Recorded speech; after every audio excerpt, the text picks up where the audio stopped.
Hello everybody and welcome back to another not applicable Formula 1 video. I hope that you're well, I hope you're enjoying the festive season, and I promise this is going to be like the last couple of videos on 2021. We're moving on to 2022 very, very soon. But after the final race in Abu Dhabi, I sent you loads and loads of links to various different polls on some awards for the 2021 season. As I thought, it's the festive time of year. We need to give out some awards to these drivers. Who was worthy of winning these awards in 2021? Let's delve straight into it. And first of all, we started off with Rookie of the Year. Obviously, 3 rookies on the grid this season, and Yuki Tsunoda was the one that stood out to you guys.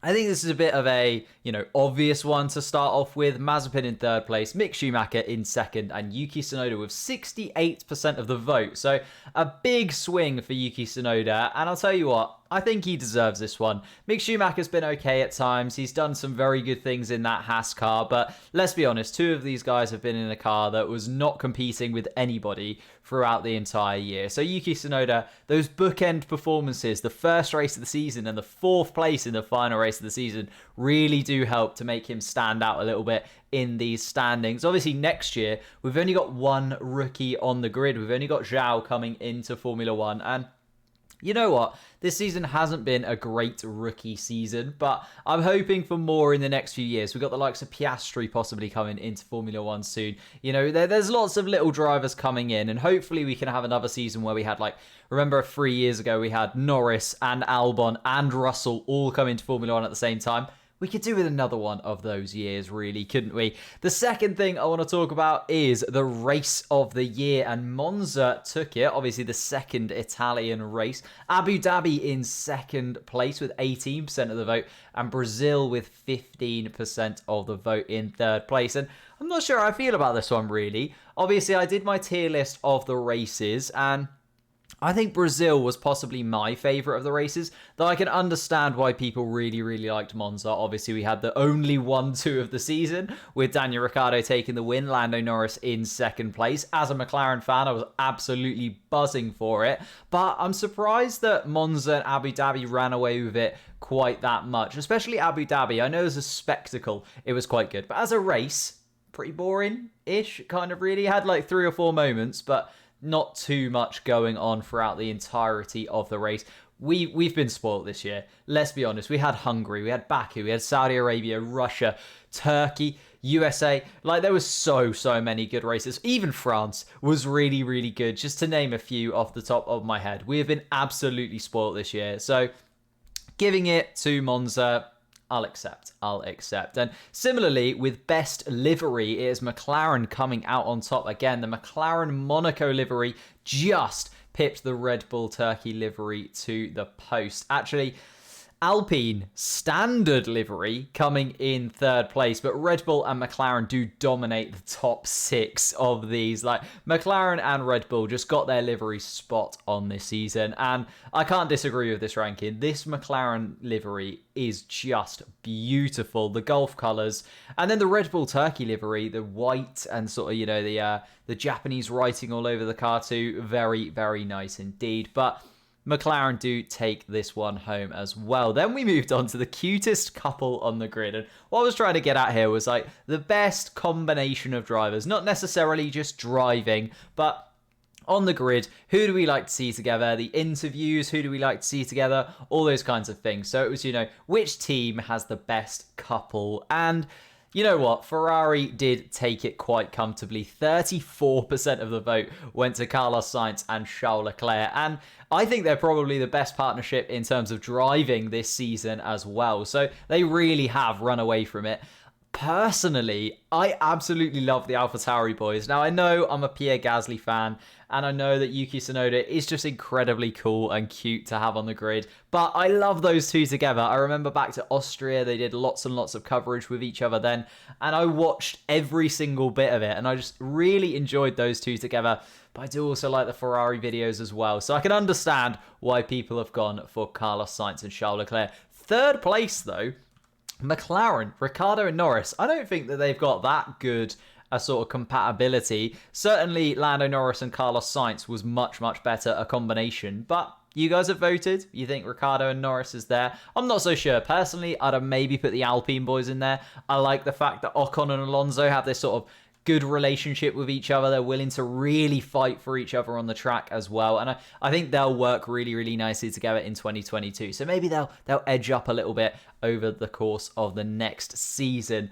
Now we've got a few awards which are not positive. They are the disappointments of the season. So we started off with which team was the biggest disappointment to you? And this was a landslide victory. 63% of you voted for Aston Martin. And I think everybody expected a little bit more from them, especially with Seb coming in. Obviously, he'd been thrown out by Ferrari. But on top of that, the Aston Martin name coming into Formula One, with Racing Point actually doing really, really well last year, I was expecting massive, massive things, or at least for them to be, battling with Alpine. What it ended up being was they were kind of a little bit nowhere. Alpine ran away with 5th place, AlphaTauri in 6th, miles ahead as well. And then Aston Martin lowly in 7th. Yes, they beat out Williams, Alfa Romeo, Haas, but you'd have been really, really poor if they wouldn't have beat out those 3 at the back. The Williams car was atrocious for 90% of the season. The Alfa Romeo, Giovinazzi and Kimi Räikkönen didn't have the best of years either, and the Haas car was effectively nowhere. So Aston Martin only really beat the drivers you'd expect them to, and towards the end of the season, that Aston Martin car just dropped off a cliff. So I completely understand why Aston Martin were a massive, massive disappointment. Haas in there as well. I'm not sure about the Haas call. I know they basically said that this year was just a non-year. They brought in 2 rookies. They decided to be like, you know what, we're just going to focus on 2022. So they haven't really been that much of a disappointment. Then just sneaking into the bottom is McLaren, 9% of the vote. I guess they did start to dip off towards the end of the season. But I think the main reason that McLaren were a disappointment is because of the next award, which was the biggest disappointment in terms of driver. And it was Daniel Ricciardo. Even with a win in Monza, he's become, an 8-time Grand Prix winner, the Australian. He still was really, really disappointing this year. Yuki Tsunoda, even though he was Rookie of the Year, sneaks in there as well, by the way. Nikita Mazepin in 2nd place. But Daniel Ricciardo, and I feel like I could make an entire video on Daniel Ricciardo because everybody coming into this season had him really, really high up in their expectations and where they thought he was going to be. They thought he was going to come into McLaren, there was all the rumours that he left Red Bull because of Max Verstappen and because he wasn't going to be seen as the number 1. He wanted to go to a team where he could be the out-and-out best driver. He wanted to have a team built around him and then possibly, carry the Renault or the McLaren now to a title challenge. But it just really hasn't come to fruition for him. And let's be honest, he's had quite a few poor years, really. I know that the Renault car wasn't amazing for him, but I don't think he got the best out of it at times either. And now he's coming to the McLaren. He's absolutely dropped off of a cliff. So I think Daniel Ricciardo, biggest disappointment. Again, it was by a huge margin. He got nearly 50% of the vote. I think people are very, very disappointed in him. And it'd be interesting to see what he does next year because he needs to step up. Otherwise, he could lose his seat. Like, the McLaren seat is a coveted seat now, coming 4th in the Constructors' Championship. Lando Norris showing what you can do in that McLaren car. And talking about Lando Norris, he won the most improved driver of the year. So Lando Norris getting 39% of the vote for most improved. Carlos Sainz coming in 2nd and Pierre Gasly coming in 3rd. This could have easily been the list for the driver of the year, in my opinion. Lando Norris was absolutely sensational for the first 17 or 18 races. Yes, it sort of dropped off with those last 4 or 5, but you know what? He's had an exceptional year. Obviously been on the podium a consistent amount of time. Should have won in Russia as well. Carlos Sainz has been phenomenal. I'm not sure he's most improved. I think we've just seen a slow progression of Carlos Sainz over the course of the years. If you actually look at his points over the last few seasons, he's just generally progressed a little bit further and further up this table. And, he finished the season phenomenally, coming in 5th, only the Red Bulls and Mercedes in front of him. You can't really argue with that. Carlos Sainz was absolutely wonderful. And Pierre Gasly most improved as well. I think that is a fair shout. Pierre Gasly has been very, very good this season. Again, I'm not sure he's taken massive leaps forward. I think he's just had that consistency. He's shown that he's got that quality now. And I'd have maybe had someone like Ocon in there, maybe even a George Russell, I think, have taken big step forward. Obviously, Ocon winning a race this year and coming in just behind his teammate, but Alonso was phenomenal for like, again, 85% of the season. So I'm not so sure, but Lando Norris definitely in my number one, Carlos Sainz in there. And then I think, you could battle for a few as the most improved in that third spot. Now we get to the big ones then, the team of the year. Obviously, this was the Constructors' Championship, but we've gone the other way. The team of the year has actually gone to Red Bull Racing. Sergio Perez, Max Verstappen, and the boys behind all doing exceptionally well to bring home that Drivers' Championship. 35% of the vote went to Red Bull, 27% went to Ferrari, and only 23% of the vote actually went to our Constructors' Championships winners in Mercedes. So team of the year going to Red Bull, and I can completely understand why. I think they have had the best car this season. Obviously, a sort of flip-flop between them and Mercedes. Mercedes, you'd say, had the best car for the first sort of 3 or 4 races of the year. Then there was a big chunk in the middle where the Red Bull car was probably the best. And then sort of dwindling towards the end of the season. And sort of from sort of Mexico onwards, you could say that the Mercedes car was probably the best. But it's definitely gone backwards and forwards between them. And that's what we've seen. We've seen it go backwards and forwards between Max Verstappen and Lewis Hamilton in terms of the Drivers' Championship. We've seen the same in terms of which team is probably the best over the course of the season. And then similarly, the team principal of the year was so incredibly close. There was one vote between the top two. And the top two were Christian Horner in first place, Toto Wolff in second place. So, we've seen those two lock horns all the time over the course of the season, and it was so incredibly close. As I said, one vote between it. Christian Horner getting 31% of the vote once I rounded it. Toto Wolff only getting 30%, but I think actually was only point something of a percent between them.